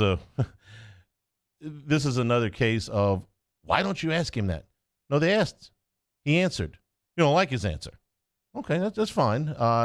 They asked him why he took the ball first, and he said to limit Tennessee's possessions. That's his reasoning. You don't have to agree with it. The question was asked. He went through all three of the fourth downs. So let's take a look at that for a minute. The first fourth down, again, I think it's dictated by circumstance. If they weren't down 2 scores and Tennessee didn't have the offense they would, I think they probably would have kicked a field goal. I wasn't wild about his decision to go for it on 4th and 4 from the 15, but at least I understood it. So what he says is we got to coach it better. We felt like we were down Tennessee's offense. We felt like we needed to go there, and we got to coach it better. Nobody likes that response either. Why don't you like that response? Because it's generic. Here's what Brian Kelly could have said and shouldn't have said. But here's what he could have said, and it would have been completely 100%. I want my coach to be honest. Do you? Okay. This would have been honest. LSU had a great play called. They had a play that they were running Keyshawn Boutte in motion, and they were going to run him on a little out. And the ball was snapped before Boutte had cleared the line. So Emory Jones, who's the right tackle, whose first step is going to be backwards here, bumps in to Keyshawn Boutte and knocks him off the route. They still get the ball to Boutte, and he comes up about 6 inches short. So what Kelly can say is, we've got the perfect play called. I did my job, and my quarterback snapped the ball too early. My offensive tackle knocked my wide receiver off of his route, and we missed it by 6 inches. My quarterback didn't do what he was supposed to do there, and then everybody jumps on Brian Kelly for throwing the player under the bus, the phrase I hate more than probably any in existence. Instead, he says, we got to coach it better. This is it's code for I don't want to get out here and rip my players. Didn't somebody ask him last week about the coverage bus at Auburn? And what did he say? We had some coverage bus.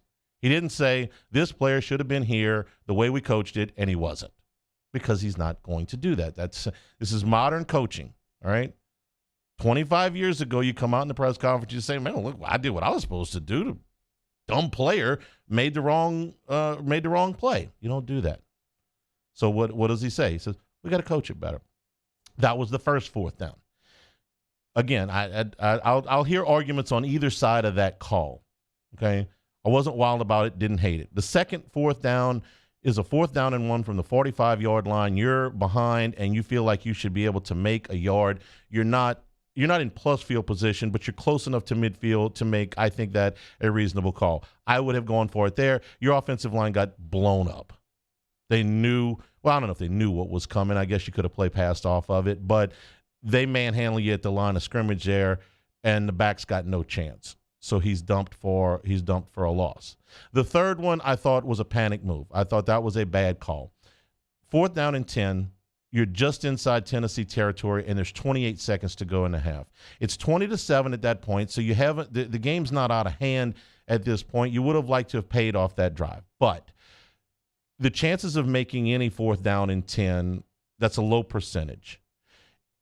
my other problem with the fourth and going forward on the 4th and 10 there is that that Tennessee is going to bring pressure there, and your quarterback doesn't handle that very well. He's not likely to get the ball off quickly if Tennessee gets penetration, which they did. The third reason I don't like that call is even if you make it, you're still no guarantee to score. Not only you guaranteed not to score, not guaranteed to score, I would argue that if you make that on the number, if you gain 10 yards exactly right there, or even 12, you're still outside of field goal range. You've got they snapped the ball with 28 seconds to go. He got sacked with 23. So let's say if you make the first down, you're probably somewhere around the 38-yard line with 20 seconds to go, 19 seconds to go. You're still not a favorite to score there. So I didn't like the third one.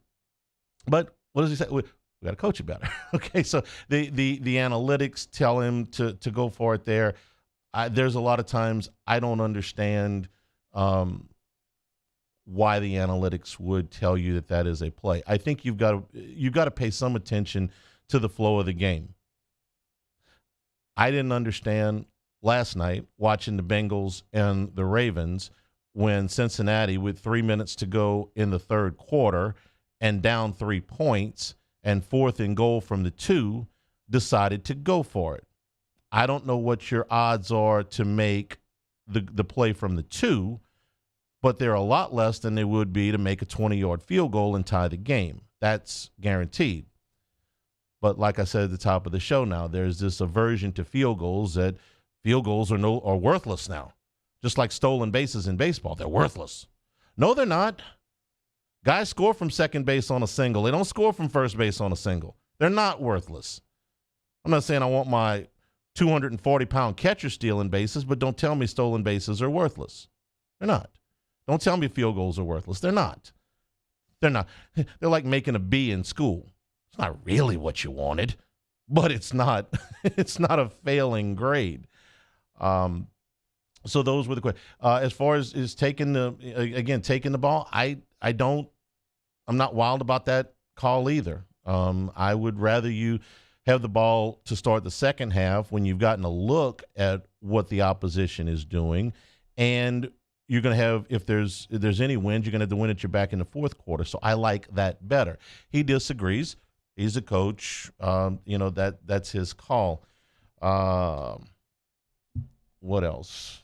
That was most of it. And then the last part I wanted to talk about was somebody asked him, I think it was Rabelais, are you where you thought you would be? I put out a tweet yesterday. I said, listen, LSU's kind of where we thought, at least where I thought that they would be. So they asked Brian Kelly that. He said, we're in the middle of teaching guys new habits. That's real. That's honest. And it does take time. They're not you can't expect him to come in here and fix everything overnight. And there's going to be days like this. Stinks. Days like this for Saban. There were days like this for Urban Meyer. It happens to everybody. Why am I okay with a we got to coach it better thing? Because it's year one. I'm going to be a lot less patient in year 4. I'd be a lot less patient if I were hearing we got to coach it better in College Station today. That's year 5. Context matters, okay? Do I think Walker Howard's going to be a great quarterback? Yes. Do I think he's going to be a great quarterback right now? No. Do I think Brian Kelly's a good coach? Yes. Was he a good coach on Saturday? No. Context matters. Who are you playing? What's the flow of the game? We can't just like Jayden Daniels. I mean, I can't tell you how many times I've been asked, what do you think of Jayden Daniels? I think he's okay. But apparently you have to take a side in this thing that is either so far one way or the other that you have to say he's great, man. He threw for 300 yards. He threw the ball down the field. He can run. He's the reason that he was the best player on the offense on Saturday. And he was. Didn't matter. They still got beat by 27, but was Jayden Daniels the best player on the offense? He had the most production in the game. Does it mean he's great? No. Does it mean he's terrible? No. He's somewhere in between. Everything is it's not, well, they're going to play the way they played against Mississippi State. The Mississippi State win looks pretty good right now. They're 5-1. Are they going to play as good as they played in the second half against Mississippi State the rest of the way? Probably not. They're going to play as bad as they played in the first half against Tennessee the rest of the season? I would certainly hope not. So that's where we are. Take a break. We'll come back. We'll take some more of your questions out of the chat when we return. It's Hanny Time, 104.5 ESPN Baton Rouge. This is Hanny Time. I'm buying my vehicles. I'm buying them from Acura and Infinity of Baton Rouge. The last 3 vehicles have come from that establishment. You know, when I get onto the certified pre-owned lot, I know that a lot of things are going to line up for me. Number one, I'm going to get up to a 6-year unlimited mileage warranty. I'm going to get a 167-point inspection, so I know that my vehicle is squared away and ready to go. I'm going to get complimentary first-year basic maintenance, subscription to satellite radio. I'm going to get emergency roadside assistance. My absolute favorite is a complimentary service courtesy vehicle, which means that when I need to take my vehicle in for service, I can get on with the rest of my day. I don't have to sit and wait for it. I don't have to have somebody, I don't have to arrange for transportation. It's all part of the service with transparency and pricing where they treat you like family at Acura and Infinity of Baton Rouge. Fire off their opinions on the jimsfirearms.net hotline at 499-1045. Keep listening for your next chance to shoot us your thoughts with the jimsfirearms.net hotline on 104.5 ESPN Baton Rouge.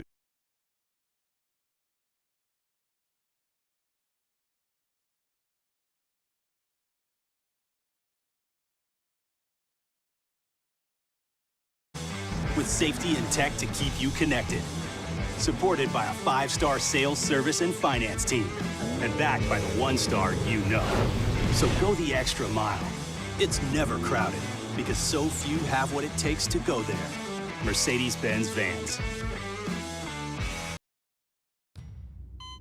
They said I was small, weak, said my heart wasn't strong enough. But I showed them what heart looked like. Again and again and again. Mom got me the right care, the right doctors with Blue Cross coverage. Don't let people tell you who you are. Show them the right card, the right care. It's no secret. The best oysters in Baton Rouge are at Jolie Pearl Oyster Bar. Enjoy mouth-watering South Louisiana flavor and oysters from all over the country. And don't forget our nightly drink specials.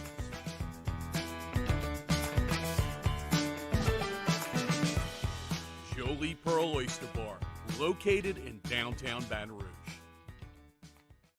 Bayou Chrysler Dodge Jeep Ram has $12,000 off MSRP on all new 2022 Ram Black Widow trucks in stock. All new Bayou vehicles come with a 1 million mile powertrain warranty and free delivery. If you need sales or service, the crew at Bayou is going to do right by you. Eli's always been into grilling. It took us a while to see it, but the signs were there. What are you doing, Eli? I knew grilling was my thing. I have been talking about it throughout my career. Happy with the results? I am. Got the new grill from barbecueguys.com. It performed great.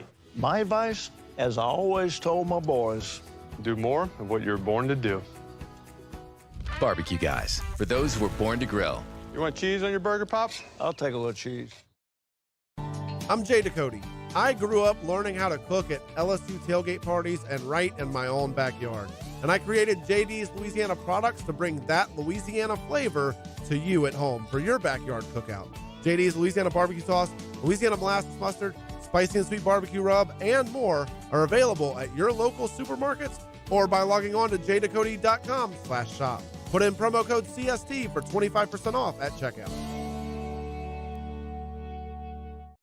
There's nothing better than tailgating, but it can be a lot of work. So why do it yourself when you don't have to? Let Revelry Sports and Entertainment set up your luxury tailgate on campus. Order what you want and just show up to party. Book your Matt Moscona inviting you to join us for Monday's AFR, presented by Relief Windows. We're recapping LSU, Tennessee. Saints, Seahawks. We'll hear from Brian Kelly and chat with Cole Kublik. It's all on Monday's AFR. Join us 3 to 6, 104.5 ESPN Baton Rouge.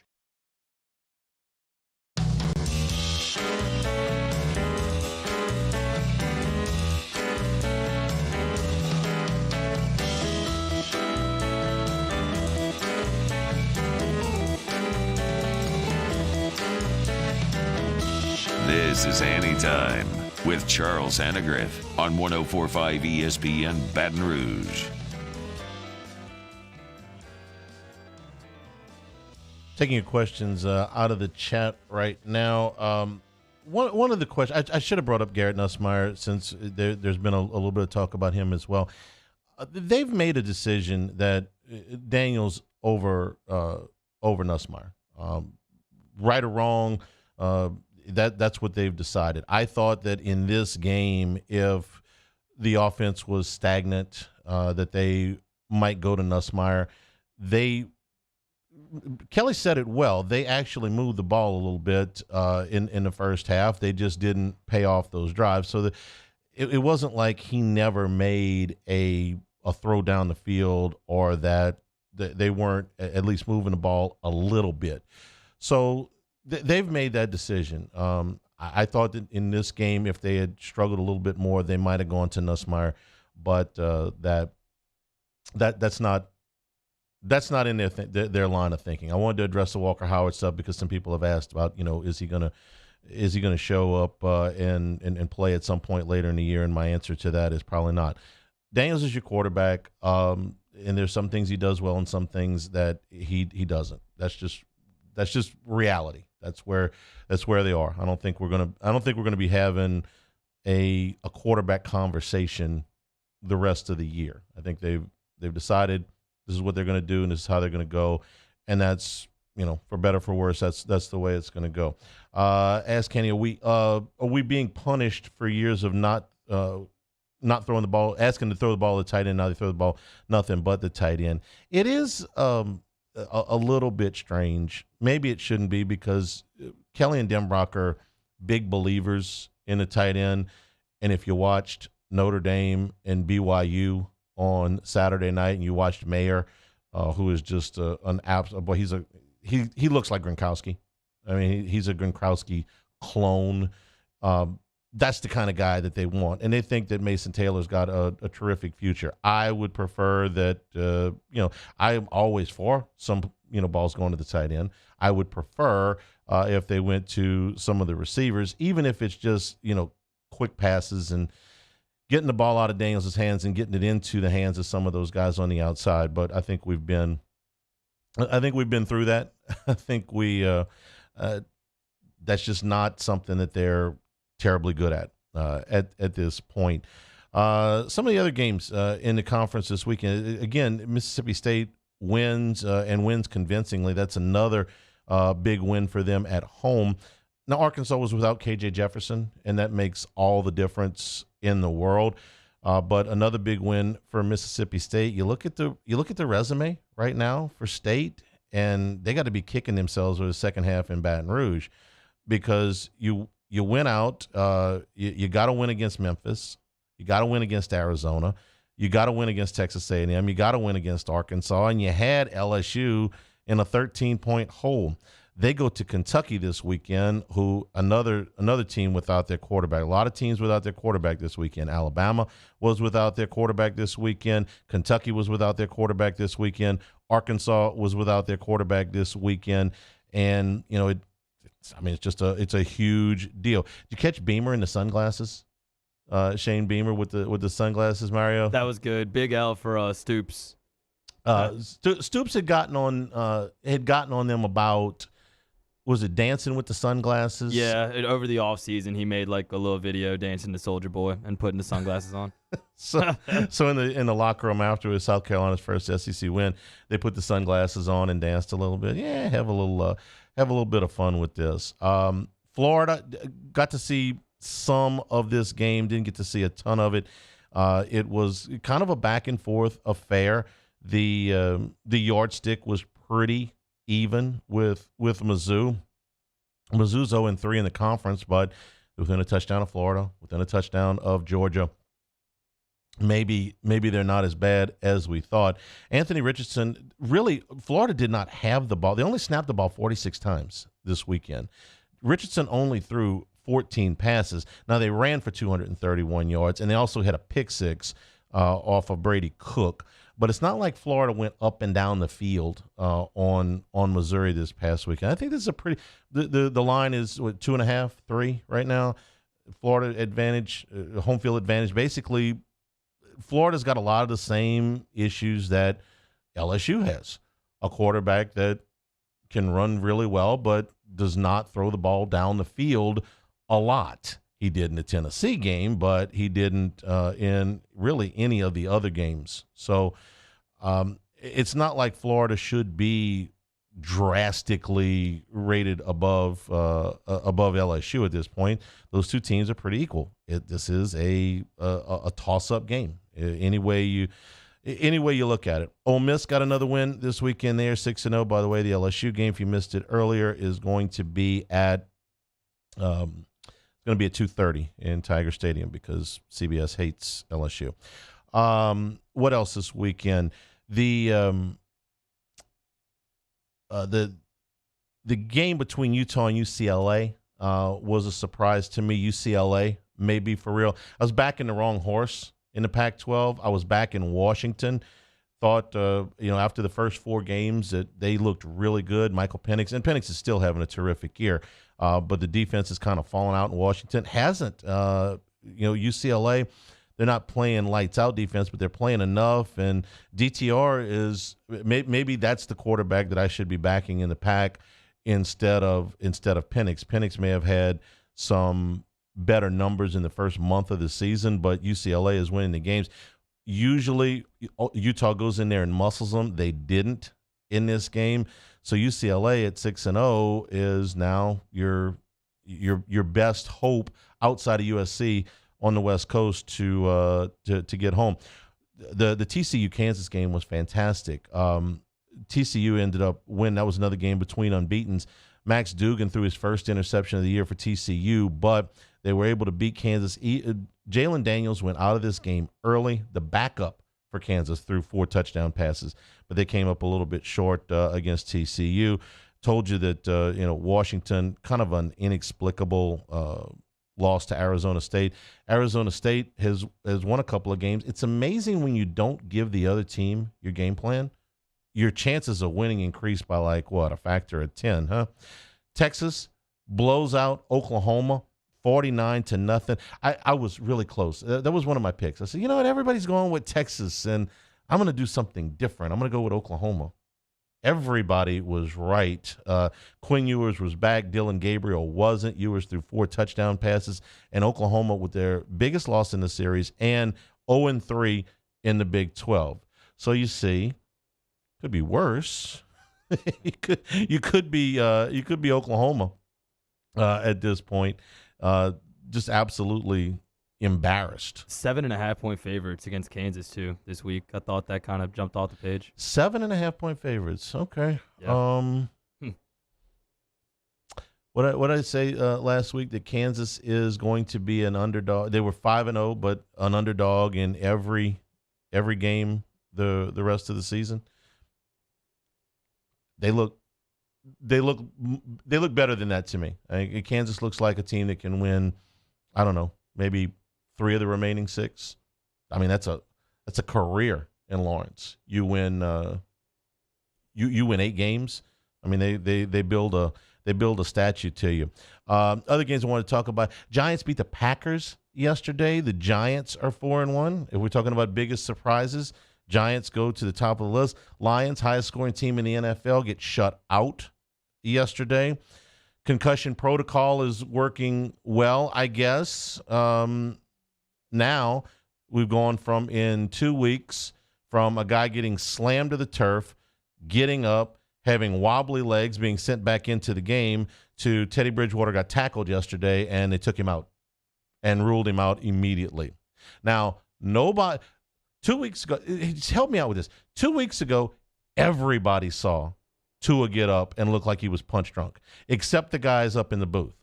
This week, everybody saw Teddy Bridgewater get tackled, pass all of the tests, but the new concussion protocol that was put in on Saturday kept him out of the game the rest of the way.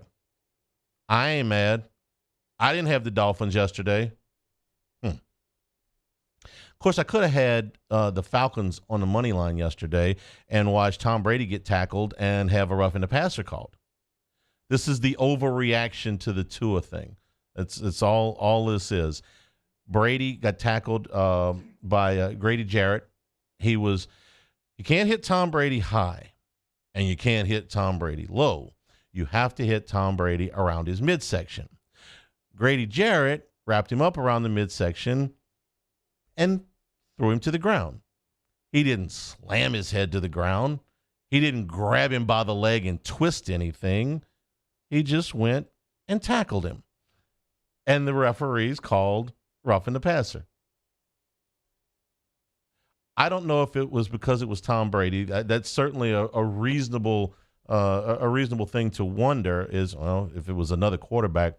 But I would just tell you that if that play happens 3 weeks ago, it's not called roughing the passer. That was a complete reaction to what had happened to Tua. Derek Stingley got his first interception of his NFL career yesterday. Trevor Lawrence threw it right to him in the end zone. All of a sudden, my survivor pool went up in flames, and the Eagles stayed unbeaten. And the Bengals should have kicked the field goal from the 2-yard line. Hunting Hill is next for Mario and Taylor. I'm Charles Henniger saying thank you and good afternoon. Anytime, 104.5 ESPN Baton Rouge. This is Anytime. Our friends at Supreme Rice support our Louisiana farmers down in Crowley, Louisiana. They've been doing this since the 1930s. So for your next gathering, your next family dinner, make it Supreme Rice, whether it's the brown, the medium grain, the long grain, or the jasmine. Your red beans and rice, your stews, your gumbos are going to taste better with Supreme Rice.